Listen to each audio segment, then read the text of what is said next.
अमेरिकी सदर Donald Trump कहते हैं कि वो कभी ना खत्म होने वाली जंगों से अमेरिका को निकालना चाहते हैं।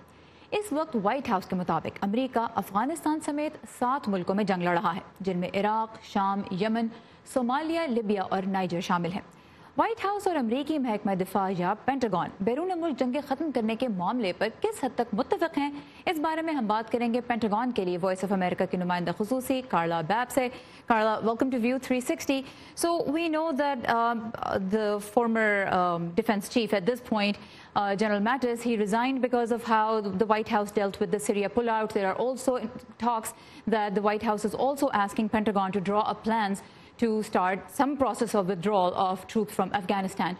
How much clarity is there within Pentagon regarding White House's policies, this administration's policies?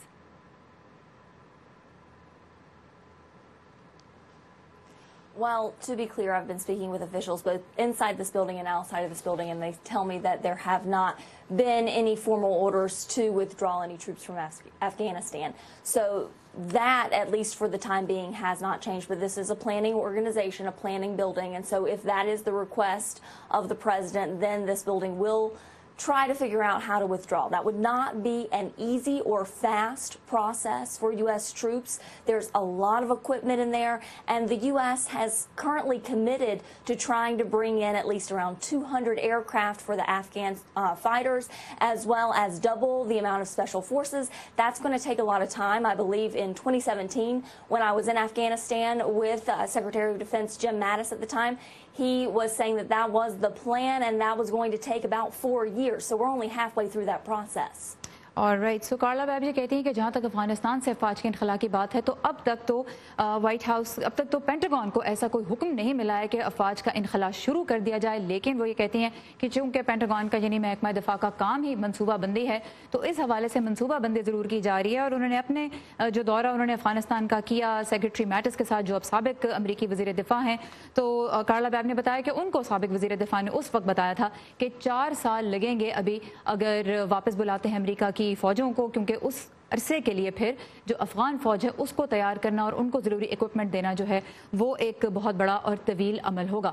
So Carla, at this point if you can tell us what are the Pentagon's biggest challenges as this agency works with the president who is trying to end foreign Wars.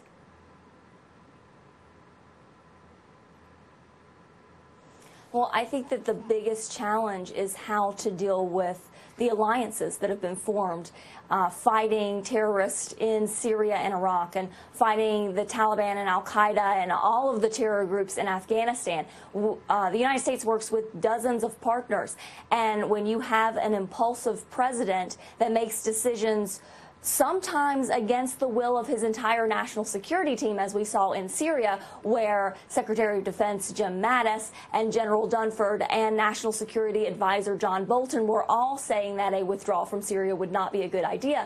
That worries many allies. And so the United States has spent years and years getting these allies to join, saying that this is the betterment for everyone, especially in Afghanistan, saying as long as the fight is contained in Afghanistan, there cannot be attacks on U.S. soil or European soils. So they've worked that hard, and now they're sending confusing messages. So that will be the biggest difficulty and the biggest challenge.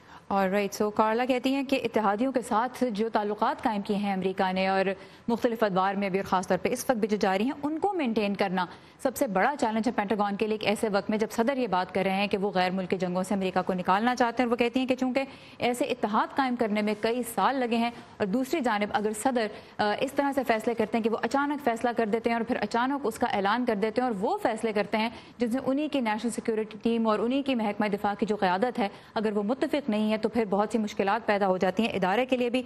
तो जो एक बकौल जिस तरह से कार्ला babe ने कहा कि कुछ कंफ्यूजिंग मैसेजेस जो व्हाइट हाउस की तरफ से आते हैं, वो एक बहुत बड़ा चैलेंज है पेंटागन के लिए अपने इत्तेहादों को जारी रखने में और उनको मजबूत बनाने में। So Carla, at this point of time how would you frame the relationship between White House and the Pentagon, considering that the president has very publicly criticized his generals, especially their performance in Afghanistan?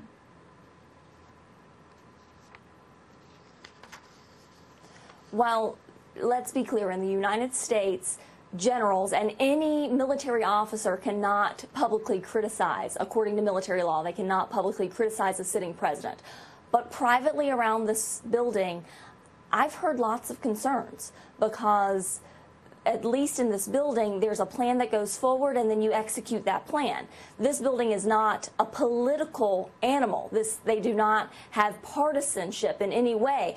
But to constantly be told that the plans are changing, that's very, very difficult. And I think that this building moving forward with Afghanistan, for example, will need some clear direction because they've heard from their general, General McKenzie, who's going to be the next leader of U.S. Central Command, has said that the Afghans cannot win, cannot stand up on their own without NATO help and without U.S. support. So if they're asked to withdraw, that's going to cause a real issue. All right, Carla Babb, thank you so much for your time and for the details. जहां मैं अपने नाज़रीन को बताती चलूँ आप सबको कि कार्ला बैब ने ये बताया कि जहां तक व्हाइट हाउस और पेंटागन की रिलेशनशिप का ताल्लुक है तो ये एक ऐसा इदारा है जो कि सियासी कह लीजिए कि जो अलायंसेस हैं उनसे बालातर होकर काम करता है। तो एक बड़ा इशू यही है कि क्लियर डायरेक्शंस मिलें पेंटागन को ताकि वो अपने आगे की जो है हिकमत अमली उसका तयन कर सके।